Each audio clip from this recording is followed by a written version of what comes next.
Hello, Mr. Betts here. I want to take a look at a couple examples where we're going to verify solutions to differential equations. So we're still not actually coming up with solutions to differential equations ourselves.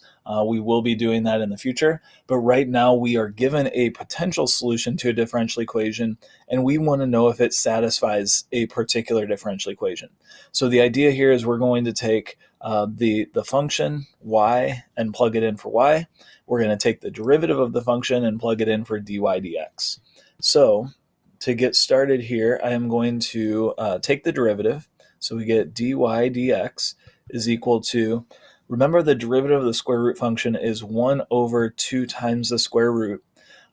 With the chain rule, we need to multiply by the derivative of the inside. So we get negative 2x over 2 times the square root of 10 minus x squared. We can simplify this and cancel those 2's out, so it's just the opposite of x over the square root of 10 minus x squared.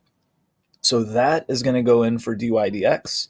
We're also going to plug in the square root of 10 minus x squared for y, and we're going to rewrite that equation. So we have dy dx, which is the opposite of x over 10 minus square root of 10 minus x squared, is equal to, and remember, we don't know that they're equal to yet. If they are in fact equal, we're going to say that this is a solution.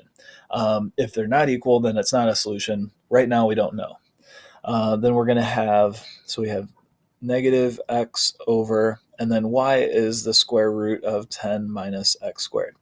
So really, there's not any simplifying to do. These are the exact same expressions, so they are equal. It is a solution to this differential equation.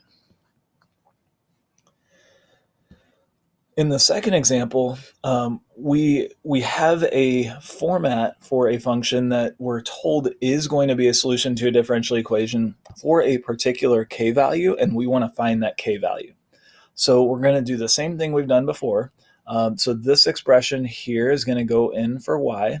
Notice that we have the second derivative here, so we need to take the second derivative of that expression.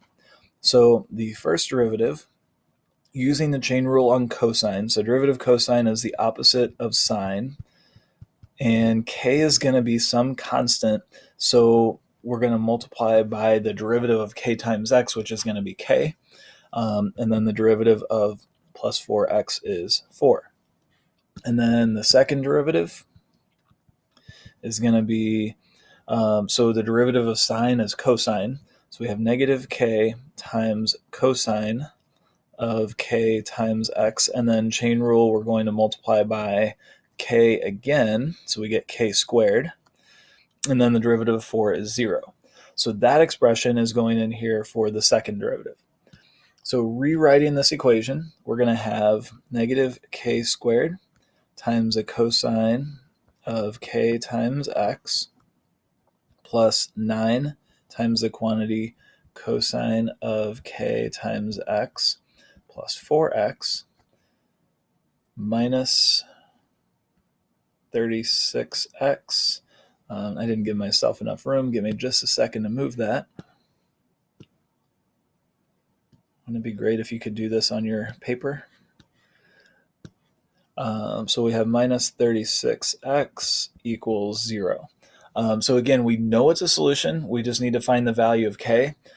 So we're going to do any simplifying we can here. So we'll distribute that 9. So negative k squared cosine of k times x plus 9 cosine of k times x plus 36x minus 36x equals 0. So we can cancel the 36x's. And if we factor out a cosine of k times x, we get negative k squared plus 9, and that whole thing is equal to 0. So this equation will be true anytime cosine is equal to 0. That's going to be at a variety of x values. So when x equals pi over 2 divided by k, whatever k is, we don't really know, that's going to give us a 0, but that's only going to be at some x values. We want this to be true for all x values, so the part of the equation that has to equal 0 then is going to be this part right here. So if negative k squared plus 9 is equal to 0, then k could equal positive or negative 3. And we're not going to go back and do this, but we could plug in 3 or negative 3 in for k and confirm that we're going to get a solution to this differential equation in this equation right here. So these two k values will give us solutions to the differential equation.